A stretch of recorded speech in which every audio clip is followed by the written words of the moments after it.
क्योंकि उत्तर प्रदेश में एक और वोट बैंक को साधने की तैयारी में हर पार्टी जुट गई है और वो वोट बैंक है बीजेपी का कोर वोटर समझा जाने वाला ब्राह्मण वोट बैंक। दरअसल 2027 की चुनावी तैयारियों को लेकर लखनऊ में बसपा की बड़ी बैठक हुई, जिसमें खास तौर पर ब्राह्मण वर्ग को साधने का मुद्दा उठा।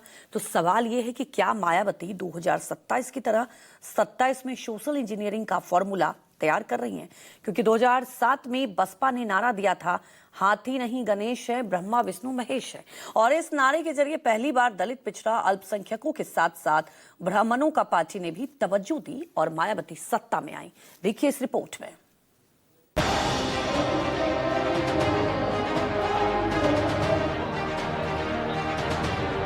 यूपी में 27 की चुनावी बिसात में हर किसी की नजर ब्राह्मण वोटों पर है। वजह मानी जा रही है ब्राह्मणों का बीजेपी से नाराज होना। इसलिए बीएसपी ने सियासी शतरंज में अपने भी पासे फेंकने शुरू कर दिए। लखनऊ में बीएसपी अध्यक्ष मायावती ने पदाधिकारियों और कार्यकर्ताओं के साथ बड़ी बैठक की, जिसमें ब्राह्मण वर्ग का मुद्दा प्रमुखता से उठा और मायावती ने एक बार फिर सतीश चंद्र मिश्र को ब्राह्मणों को पार्टी के साथ जोड़ने की जिम्मेदारी सौंपी। ऐसा बिल्कुल नहीं है कि मायावती पहली बार ब्राह्मणों के मुद्दे पर खुलकर सामने आई हैं। साल 2007 के चुनाव के दौरान भी मायावती ने इसी फॉर्मूले को अपनाया था, जिसे बाद में सोशल इंजीनियरिंग का नाम दिया गया था।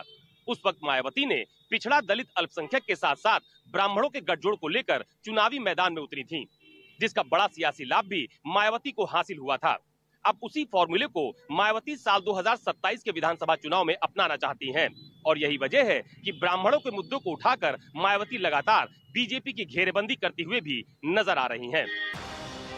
मायावती ने संगठन को मजबूत करने के निर्देश दिए, साथ ही संगठन में बदलाव और चुनावी तैयारी तेज करने को कहा गया है। लेकिन जिस तरह मायावती ब्राह्मणों के मुद्दे पर मुखर हुई हैं, उसके बड़े सियासी मायने। माना जा रहा है कि मायावती 27 के चुनाव में सोशल इंजीनियरिंग का फॉर्मूला इस्तेमाल करना चाहती। साल 2007 में मायावती ने इस प्रयोग से दलित के साथ बड़े पैमाने पर मुस्लिम वोट और ब्राह्मणों को भी बीएसपी से जोड़ा था। ये ऐसा समीकरण बना कि मायावती ने पहली बार बहुमत की सरकार बनाई। प्रदेश में जो हालात भारतीय जनता पार्टी ने पैदा किया है, उसको माननीय बहन जी आने वाले समय में 100% सत्य करने जा रही हैं। और जो ब्राह्मणों के साथ दुर्व्यवहार हुआ है और आपस में जो लोगों को लड़ाने का भारतीय जनता पार्टी काम कर रही है, माननीय बहन जी के आते ही सब लाइन ऑर्डर मेंटेन हो जाएगा।